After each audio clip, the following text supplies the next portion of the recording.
Tá começando mais uma edição do nosso Trampos Conectados e no programa de hoje nós vamos falar sobre tecnologia. Afinal de contas, pesquisas estão apontando um crescimento desse setor, mas por outro lado parece que vai faltar ou já está faltando profissional na área. E para saber como está o mercado de tecnologia no Brasil, quais as profissões que estão em alta e quais os desafios do setor com essas inovações que chegam galopando na velocidade da luz, a gente montou um time de super especialistas. Muito obrigado pela presença de Zaika Santos, especialista em inteligência artificial e CEO da Afrofuturismo Arte e STEM. Muito obrigado, Zaika. Obrigada pelo convite. Temos também Max, nosso querido convidado fixo aqui do nosso programa, ele que é CEO da Vibra E. Da Viva E. Não, cara, da Viva E. Mas a gente vibra junto também. Vamos vibrar juntos. Vamos vibrar juntos. Nossa querida Andressa Freires, cientista de dados do Nubank, CEO da Diversidade, tudo bem? Tudo ótimo, gente. Tudo ótimo. Estamos todos muito felizes de termos vocês aqui como nossos convidados e temos também um convidado remoto, o nosso querido Almir Meira, especialista em cibersegurança e diretor acadêmico da CEICyber. Tudo bem, Almir? Tudo bem, gente. Obrigado pelo convite e vamos lá, tem bastante coisa legal para a gente falar aí. Sim, vamos começar então tentando entender como é que está o mercado de tecnologia atualmente no Brasil. Ele está bombando? Fala, Zaika. Olha, o mercado de tecnologia no Brasil está vivendo um espaço de transição, né? Vamos pensar assim, por uma demanda que é muito grande e uma dificuldade de se ter profissionais para esse mercado. Isso, de fato, acontece um pouco por uma não perspectiva de diversidade, né? Por um não pensamento de espaços de tecnologia. Eles são espaços acessíveis, né? Eles são espaços inclusivos. Não, só tem homem branco. Resumindo, né? Aí, ó. Já chutou a bola. Então, já chutou a bola. Então, a partir do momento que a gente consegue ampliar, né, o espaço profissional, entendendo ele como uma emancipação profissional, uma aceleração formativa, né, de novos profissionais e que vivenciam aí a sua diversidade da população brasileira, indígenas, população preta, pessoas PCDs, LGBTQIAP+, mulheres, a gente também consegue retomar um pensamento muito fundamental, né, na própria construção da tecnologia, porque é uma área que surge aí com demanda e formação de mulheres, com prática e execução de mulheres. Muito bom. Perfeita fala. Perfeita fala? Perfeita. Quer complementar alguma coisa? Eu quero trazer só um complemento, porque hoje em dia, né, todo mundo sabe que a gente sofreu bastante com a pandemia também, a gente viu um reflexo muito grande, principalmente em todo mundo que é diverso, né, porque a gente sabe que a maioria da diversidade está aí na periferia, então a gente viu um grande impacto em tudo isso, vimos aí as demissões em massa também acontecendo em grandes empresas, em pequenas, médias empresas, então muitos dos meus amigos e amigas foram afetados com isso, então a gente viu essa baixa no mercado de tecnologia também, e agora a gente está vendo uma pausa, e em breve eu creio que a gente vai ver um crescimento novamente, e eu acho que sim, a gente tem que estar pronto para quando esse crescimento ele voltar, a gente ter os profissionais preparados para esse crescimento, e de novo, voltando nesse ponto que a Zaika trouxe, a gente sou fã demais dela. Tem que falar isso. Claro, tem que falar, tem que reconhecer. Tem que reconhecer, maravilhosa. Quando esse crescimento ele voltar, a gente tem que ter os profissionais preparados. Só que a gente não pode esquecer que o Brasil é composto por uma maioria de pessoas negras, 56%, maioria de mulheres. Temos muitas pessoas LGBTQIAP+, temos muitas pessoas PCDs, temos muita diversidade que não é incluída. Deixo aí indicada para vocês uma pesquisa muito legal que é feita pela TW em parceria com a Preta Lab, que se chama Quem Coda o Brasil. Exato. Que eles fazem aí Quem todo coda ano. o Brasil, quem coda escreve o os códigos aqui no Isso. Brasil. Que é uma pesquisa no mercado de tecnologia com grandes, pequenas e médias empresas, onde a TW e a Preta Lab olham para todos os recortes, tá? Então, olham para mulheres, pessoas PCDs, negras, enfim. E falam como está a diversidade dentro do mercado de tecnologia no geral. E mostra a falta de diversidade em todos os recortes. Então, basicamente, o que vocês estão falando é que se abrir os olhos mais, olhar para os outros lados, e tudo vai achar o profissional. O profissional, ele existe, né? O profissional, ele tá aí. Ele precisa, de fato, passar por um processo de aceleração, porque se pensa muito a tecnologia é como um local de... existe uma dificuldade muito grande de se encontrar esses profissionais, porque a nossa demanda técnica, ela é muito difícil, e aí esses profissionais, eles têm que ter um entendimento de demanda técnica para executar. Porém, o campo da tecnologia, ele é aberto para um processo formativo. A gente faz hackathon, a gente faz processo de aceleração, é curso constantemente, né? Assim, e aí, qualquer profissional, qualquer pessoa pode trabalhar com tecnologia, desde que ela passe pelo processo de aceleração, que isso seja feito de maneira colaborativa pelas empresas, por profissionais de tecnologias, por pessoas que se disponham, né, a mentorar. Né? A gente faz isso o tempo todo, inclusive. A gente precisa de intencionalidade por parte das empresas e por parte das pessoas. Tá faltando vontade. Tá faltando vontade. Bom, a gente vai trazer aqui para colocar mais lenha na fogueira um estudo divulgado pelo Google em maio desse ano apontou que o Brasil terá um déficit até 2025 de 530 mil profissionais na área de TI. Então, pelo que eu estou entendendo, o que vocês estão defendendo aqui, que talvez esse déficit não seja tão grande assim, só precisa olhar um pouco melhor para outros recortes populacionais para achar essas pessoas. Para além disso, existe um déficit de pessoas estudando ciência de dados? Eu nem sei falar, deve ser, como é que funciona isso? Cazé, eu acho que tem uma necessidade de entender bem o que é essa demanda, esse déficit. Primeira coisa é a busca por pessoas prontas. A preparação é fundamental, mas o empregador, quando ele fala, olha, existe um déficit, eu não consigo achar mão de obra qualificada, né, que é a frase que a gente mais ouve, o empregador ele não sabe o que ele está buscando hoje, porque hoje, com a revolução tecnológica do meio digital, ele também não sabe o que ele vai precisar daqui a poucos meses. Né? Então, a busca é por pessoas com potencial de entrega e não preparadas para entregar, e as empresas precisam buscar pessoas com características diversas e que vão trazer inovação e vão trazer soluções do futuro do negócio e não da fotografia do gap atual. E para isso, essa preparação ela tem que ser contínua. Não existe hoje conteúdo pronto ou jornada de aprendizado pronto para o que a pessoa vai precisar saber amanhã. O que a gente precisa identificar é aonde estão as pessoas que vão crescer junto com essa transformação tecnológica que as empresas vão passar. E para isso, a gente precisa encontrar de forma diversa quem são esses alunos que tem... Qualquer pessoa pode trabalhar com tecnologia? Óbvio, porque tudo é tecnologia. E você precisa achar quem é a pessoa mais habilitada para desenvolver habilidades em análise de dados, em desenvolvimento, em marketing digital, em vendas online. Tudo isso é transformação tecnológica que está passando pelos diversos setores.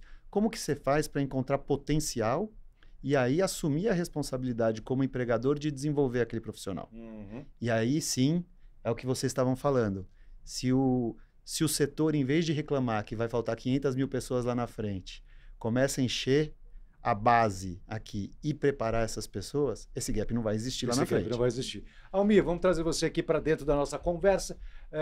Você que está num setor bem específico aí da área tecnológica, que é o setor de cibersegurança, você também percebe, qual a sua percepção, na verdade, com relação a essas pesquisas que falam sobre um déficit profissional que vai acontecer, ou que já está acontecendo? Bom, eu vou ter que concordar com o que todo mundo tem comentado aí na mesa. O mercado, ele tem um déficit, existe um gap. Só na área de segurança da informação, a gente está falando aí de um déficit de cerca de 180 mil profissionais hoje, e isso pode chegar a 440 mil daqui a uns 5 anos. Então, é um mercado que cresce muito, ele demanda muita gente. Só que aí, voltando um pouquinho num tema que foi levantado sobre a formação dos estudantes, tem alguns dados que eu acho que são importantes para serem colocados. Eu sou professor de faculdade, de nível técnico, já há 20 anos. Então, eu acompanhei bastante essa questão de como funciona o mercado de TI, como é que funciona o mercado de ciência da computação, engenharia de computação, e como que são formados esses profissionais. O Brasil forma, em média, pegando todas as áreas de TI, mais engenharia de computação, mais ciência da computação, mais sistemas de informação, em torno de 50 mil pessoas por ano, que formam por ano. Só que o Brasil hoje tem 350 mil vagas de tecnologia. Então, você não fecha essa conta e você pensa, pô, então o mercado ele é maravilhoso, porque todo mundo que vai sair empregado ganhando bem. Não é bem assim. Quando você vai olhar o requisito de uma vaga, muitas vezes a empresa tem dificuldade, ela coloca tanta exigência que nem o mais especialista de todos os profissionais vai conseguir atender aquilo. Então, esse é um ponto. E tem uma outra coisa, que aí eu acho que entra numa discussão que ela é longa em relação à questão da formação do profissional de tecnologia da informação. Se a gente pegar só as graduações, cerca de 70% de quem começa um curso de TI não termina. Então, Uau. Isso também é um complicador. Por que o cara não chega até o final? Será que ele não tem aptidão para aquela profissão? E eu acho que a aptidão é uma coisa importante, sim. Quando o cara tem aptidão, ele vai fazer um curso mais bem feito, mais gostoso para o cara, ele vai curtir mais a jornada. Só que é muito importante a gente entender o seguinte, será que antes desse monte de gente que está entrando em curso de tecnologia começar a fazer o curso, será que eles não precisam ser melhor informados? Nós estamos falando de um jovem de 17, 18 anos, às vezes mais novo, quando ele está fazendo um curso técnico, que ele fala, pô, TI vai ser a saída para eu poder ter aí uma carreira bem remunerada e tudo mais, e ele não sabe exatamente o que é trabalhar com TI.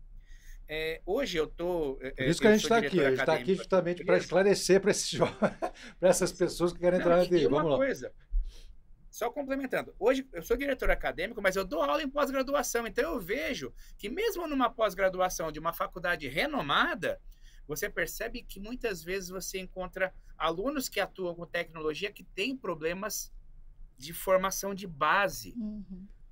E isso é algo que a gente tem que realmente pensar no conjunto e incluir todos os grupos, todas as pessoas. Vou dar um exemplo. A gente desenvolveu aqui na empresa um programa junto para atender uma outra empresa que precisava contratar profissionais de TI que fossem PCDs. Pô, foi maravilhoso. A gente conseguiu realizar um programa de alcance nacional. A empresa é gigante. O pessoal vai fazer o treinamento com a gente gratuitamente, porque quem está financiando é a empresa. E eles começam agora na próxima segunda-feira. Eu acho que esse é o caminho. E sabe qual foi o argumento que a gente utilizou para poder fomentar isso? O ESG. O S do ESG, que é o social, muitas vezes é o caminho para que essas empresas possam destinar esses recursos para formar essa base que o Max falou. Por quê? Porque é aquela história. Você tem a prestação de serviço de um lado e é importante que esse serviço possa ser também remunerado para as empresas que formam. E aí formar essa base usando esse recurso, que é um recurso direto, que você consegue buscar na alta administração das empresas, para formar essa base de, por exemplo, eu preciso de 20, eu vou formar 100. E esses outros 80 que eu não vou contratar, eles estão prontos para o mercado. Então eu vejo isso. E só para especificar dentro da minha área, hoje nós temos 180 mil vagas não preenchidas no Brasil em cibersegurança. Só que o Brasil forma em torno de 5 mil profissionais de cibersegurança por ano. Olha o tamanho do desafio. Uhum. Realmente Sim. é muito grande. Eu queria fazer um comentário que eu achei... Depois. Eu também. Então, por favor, você primeiro. É bem rapidinho. Eu queria concordar com alguns pontos que ele trouxe que são super importantes. Né? Primeiro, com relação à formação, né, que as empresas podem propor, inclusive trazendo os funcionários para dentro. Em alguns lugares que eu já passei, a gente já fez essa experiência. A empresa pode usar isso a seu favor com relação a ESG e ainda trazer essas pessoas que são treinadas para dentro de casa, né? E as que não são trazidas para dentro de casa estão preparadas para o mercado. E isso funciona super, ainda mais como uma propaganda para a própria empresa. Então, tem um retorno positivo de todos os lados. Outra coisa que ele estava falando com relação à faculdade em si, né? Eu acho que tem vários pontos que a gente consegue discutir, lógico, não dá tempo de a gente discutir tudo, mas queria contar uma experiência minha, bem rapidamente. Eu sou de física, né? Eu sou cientista de formação, mas quis me aventurar aí quando surgiram essas faculdades de ciência de dados. Eu falei, já trabalho com isso? Então deixa eu ver porque eu também sou professora de pós-graduação, né? Então eu falei, deixa eu ver o que a galera tá fazendo aí com essas primeiras graduações.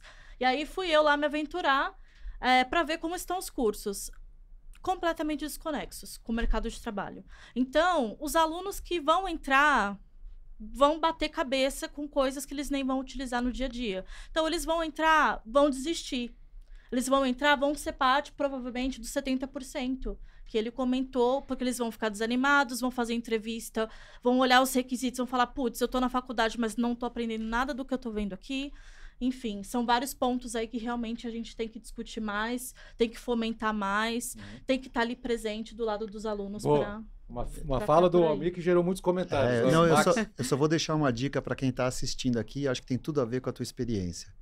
Muita gente passa por essa jornada de busca pelo diploma e com a velocidade que as informações estão se transformando, a velocidade com que o mercado de trabalho requer de habilidades de um profissional, a gente luta para chegar no diploma achando que aquilo é a linha de chegada e, na verdade, a inserção no mercado de trabalho é a linha de partida, em termos de habilidades, em termos de estudos. Perfeito. Então, muitas vezes, você fala, eu já tenho um diploma, que nem ele falou, 5.000 pessoas já estão habilitados para trabalhar em cybersecurity.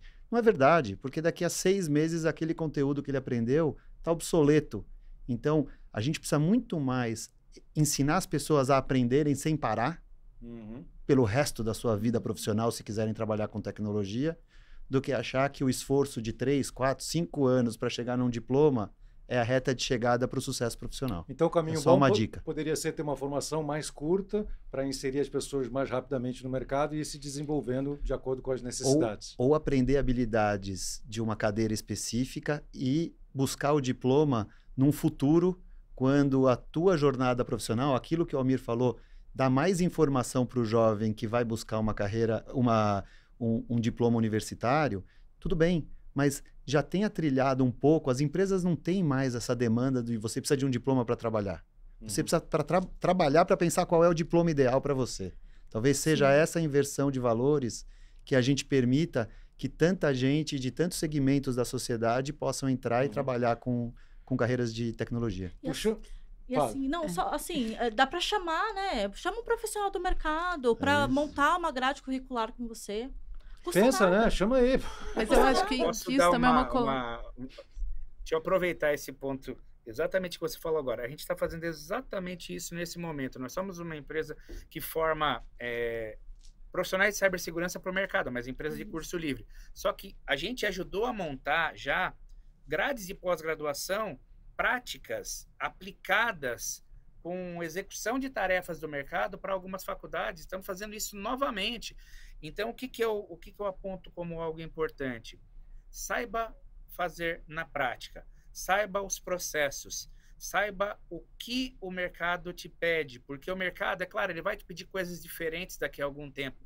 Mas aprenda com o mercado para poder resolver problemas reais do mercado. E não quer dizer que você vai estar pronto para resolver todos eles, mas pelo menos você vai entender como o mercado funciona.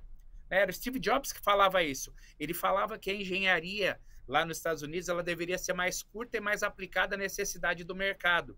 Talvez a engenharia não vá diminuir de tempo, mas eu entendo quando ele fala que esse profissional ele precisa se preparar para ingressar no mercado, já tendo uma ideia de como é a sua função.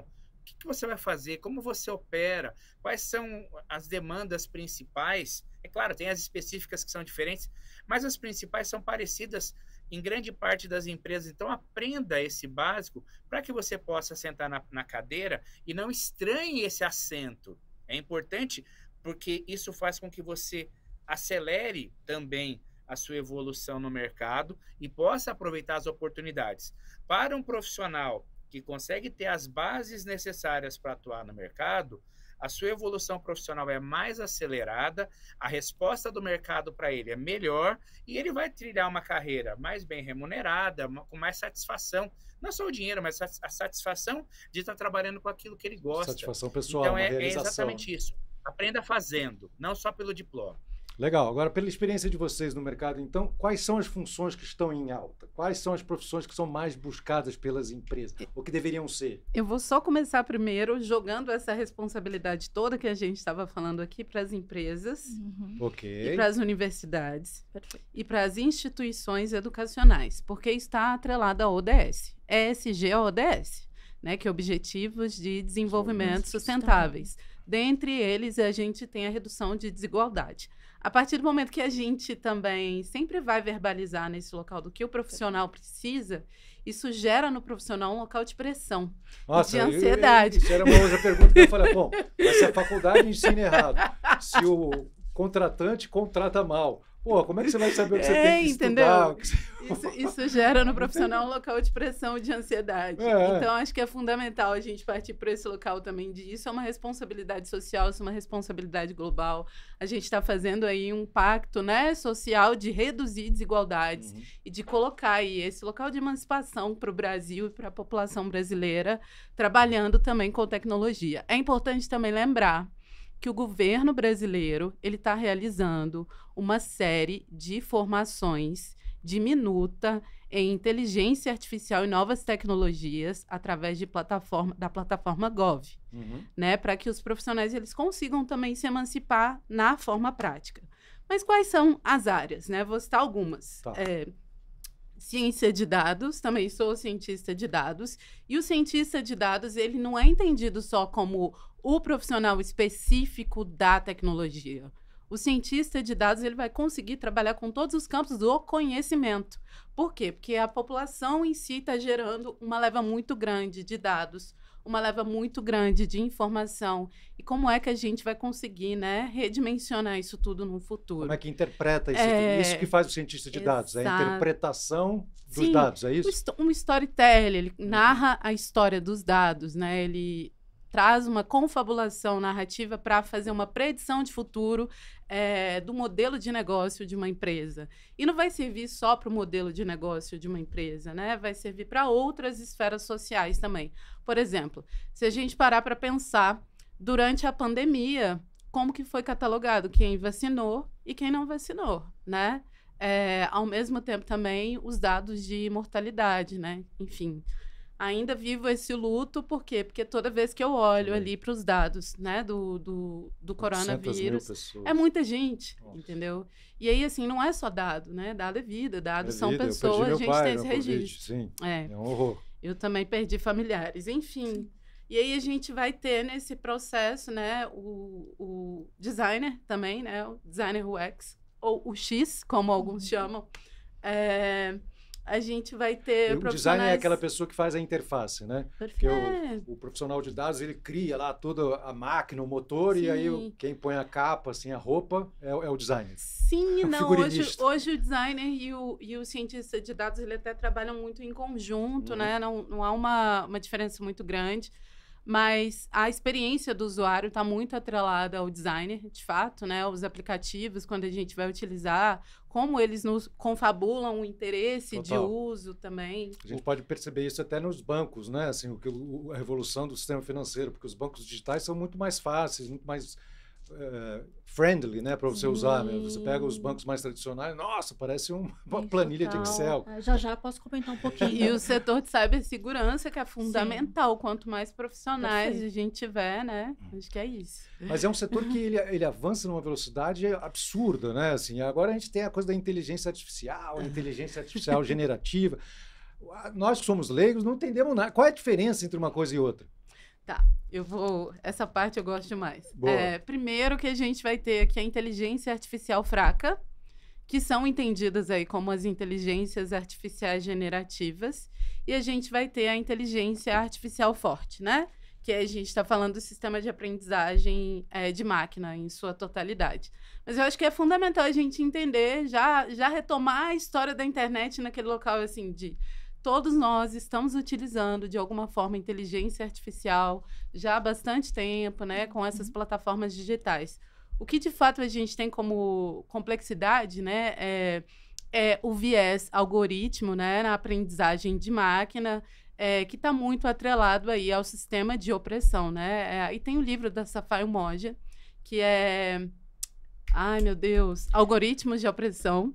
E ele vai trazer essa narrativa histórica, né? Do que acontece a partir do momento que a gente tem esse viés, né? E de como isso vai afetar a população global em sua diversidade toda. E aí que tá a questão, né? A gente tem a discussão da inteligência artificial. Quem é o profissional que trabalha com inteligência artificial? O cientista de dados é o principal profissional que vai trabalhar com a inteligência artificial.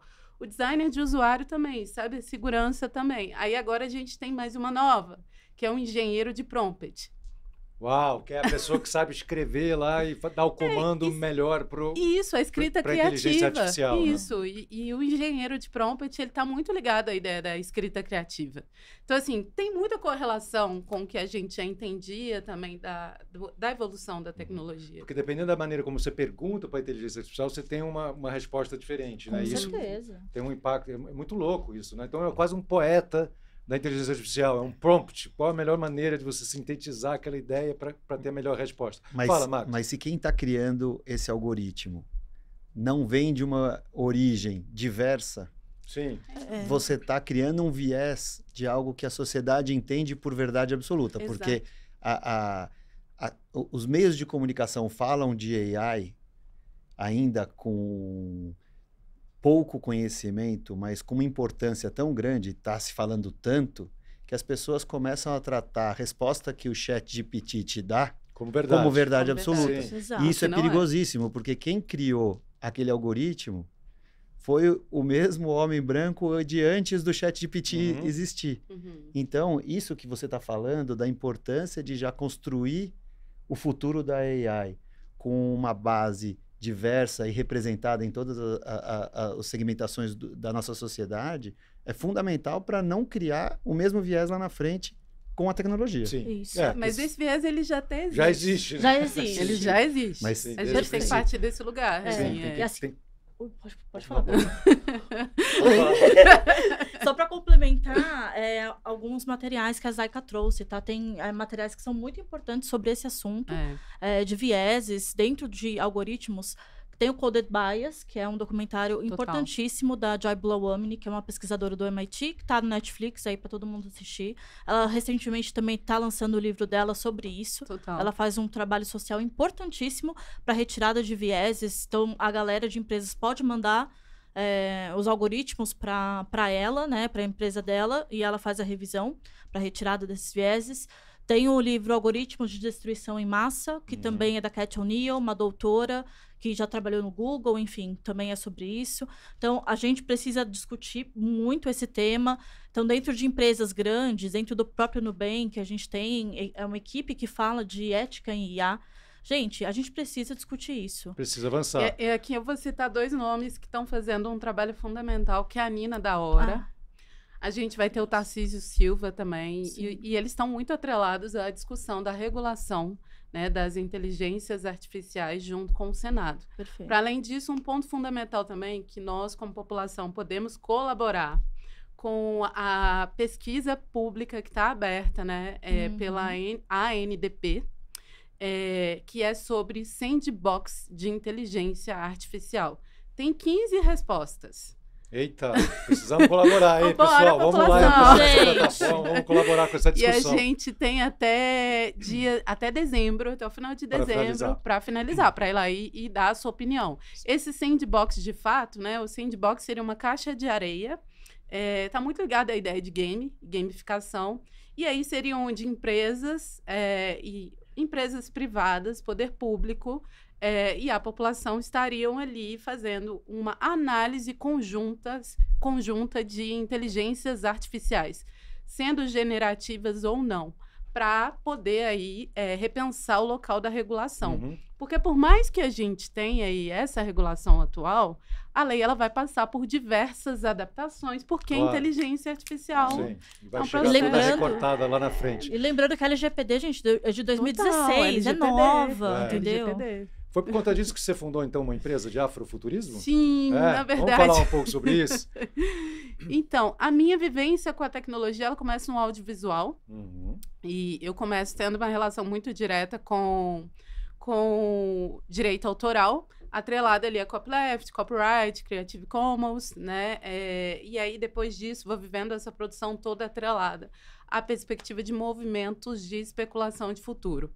Dentre eles, o afrofuturismo, e aí acaba nascendo a minha empresa, né? Que é a Afrofuturismo ArtStem, onde eu vou ministrando processos formativos, né? Que vão de maneira abrangente à discussão da inteligência artificial, palestras, vou fazendo curadorias digitais, trabalho também com a perspectiva aí da criptoarte e com a perspectiva da tecnologia blockchain e Web 3.0, entendendo essa sinestesia digital entre arte, ciência e tecnologia e repensando o que seria esse mercado 5.0 que a gente está meio que migrando para ele numa relação humana e máquina. E você que criou a Diversidata.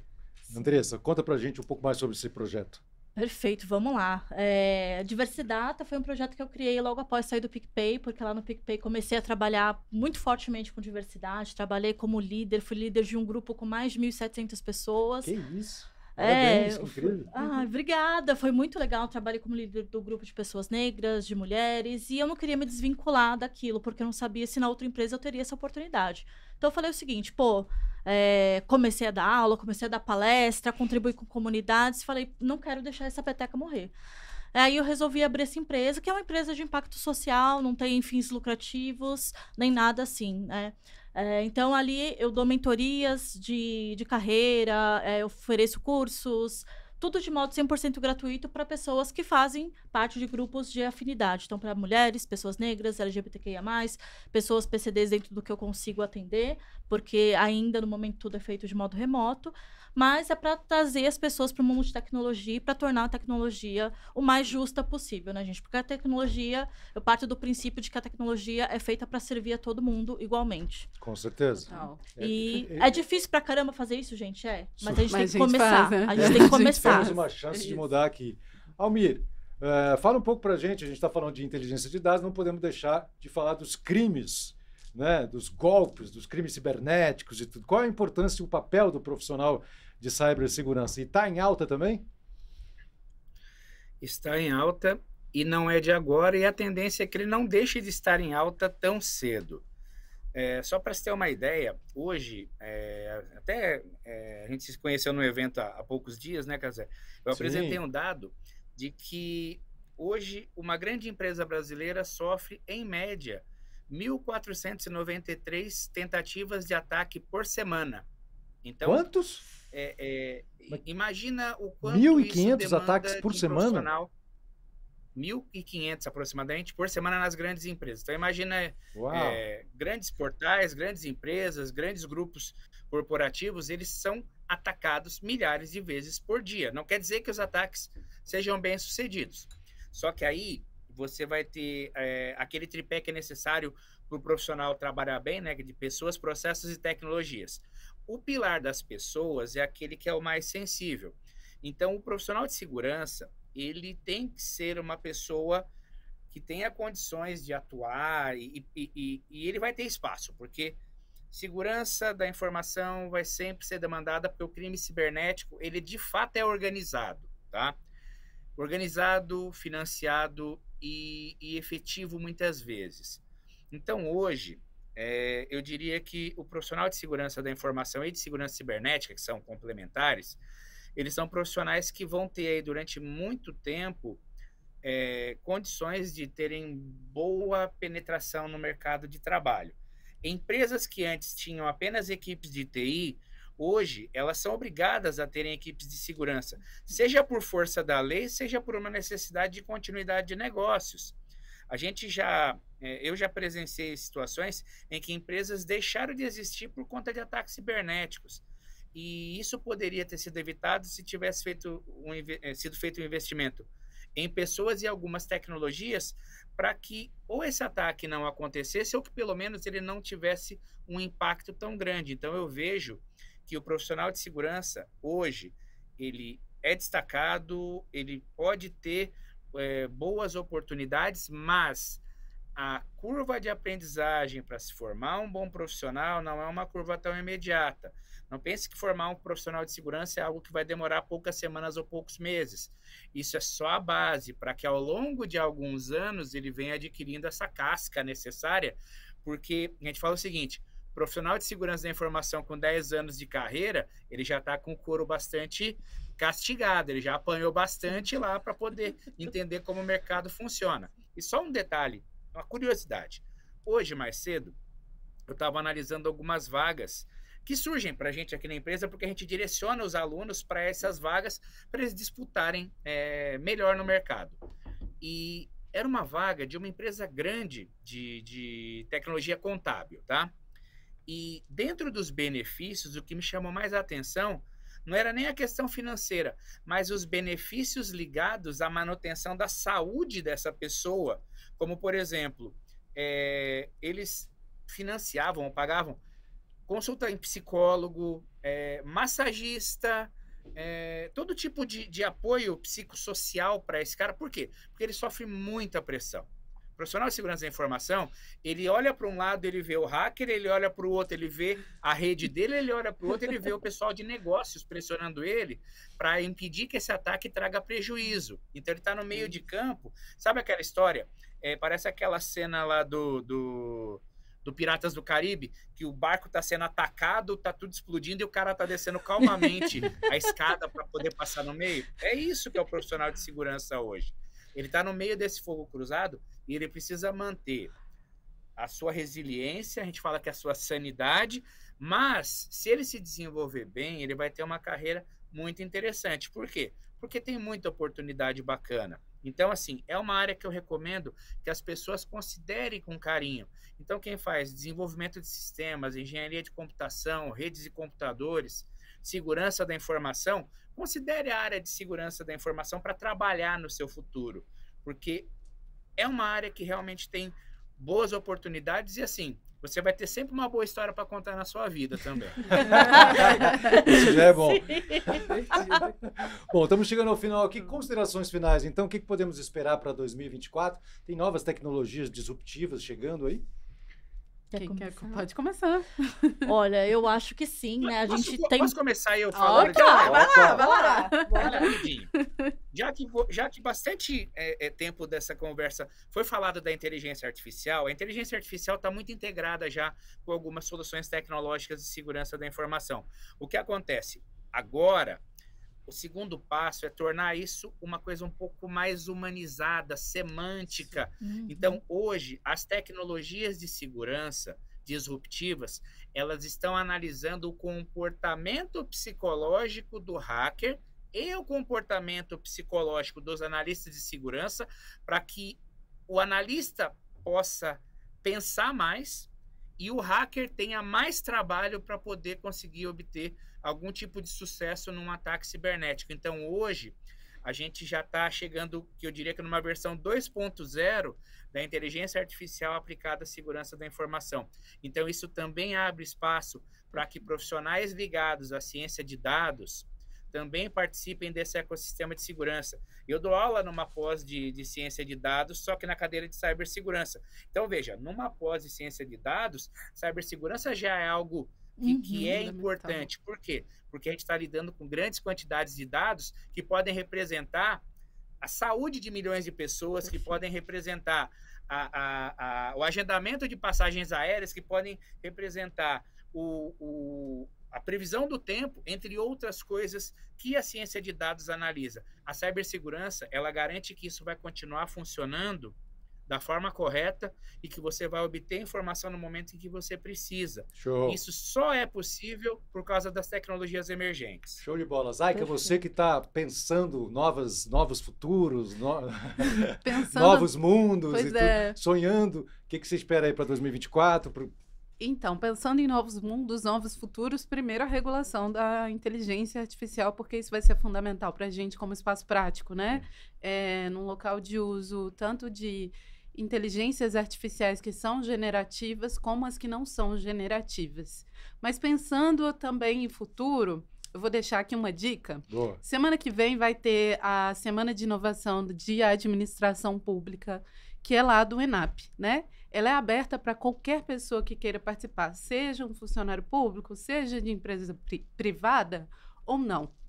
Qualquer pessoa que queira participar. E aí tem uma série de programações que vão discutir desde a inteligência artificial, a perspectiva do afrofuturismo, a perspectiva do indígena futurismo, a perspectiva também de diversidade e inclusão numa relação macro. Eu não consigo pensar essa relação de futuro do trabalho, a relação de futuro da sociedade, sem que a gente faça isso de uma forma colaborativa. Então, pensando em collab, né? Poder público, empresa privada e população em conjunto. Muito bom. Então é isso. Muito legal. Perfeito. Andressa. Eu penso assim que tem muita coisa para a gente explorar, muita coisa nova para sair. Muitas empresas estão explorando inteligência artificial, mas, gente, não se esqueçam que todas elas fazem isso visando lucro, tá? Eu acho que isso deve ser mantido na cabeça de vocês. As IAs vão começar a interagir com as pessoas de forma muito mais humanizada. A IA nada mais é do que algo que tenta simular um comportamento humano. Então, fiquem de olho, comecem a estudar sobre isso, pelo menos a se letrar sobre isso. E com relação ao que eu espero, ao que eu vou continuar fazendo, é tentar aproximar esses conhecimentos para as pessoas. Eu quero trazer o que é a IA, o que são os dados, para as pessoas que não sabem nada sobre isso e que precisam entender o que é isso, que precisam entender as perspectivas que isso pode trazer para o futuro delas. Muito legal. Max, sobrou 30 segundos para você. Eu vou puxar, então, para a tecnologia da educação, né? Que é o meu canal aqui. E a gente falou muito aqui de preparação dos profissionais do futuro. Eu acho que a gente vai ter que criar soluções que estão adaptadas ao que o mercado precisa, numa linguagem que todo mundo consegue acessar, Perfeito. com uma conveniência, então, em todos os lugares, em todos os municípios, em todos os... acessibilidade. Com todos os recortes. Então, todos esses recortes, a gente tem que levar a educação para todo mundo, porque é isso que vai preparar esses profissionais do futuro. Sensacional, olha só, um time incrível que a gente teve aqui. Muito obrigado pela presença da Zayka, da Andressa, do Max e do Almir também. Trampos Conectados termina agora, mas não perca a próxima edição. Valeu! Obrigada.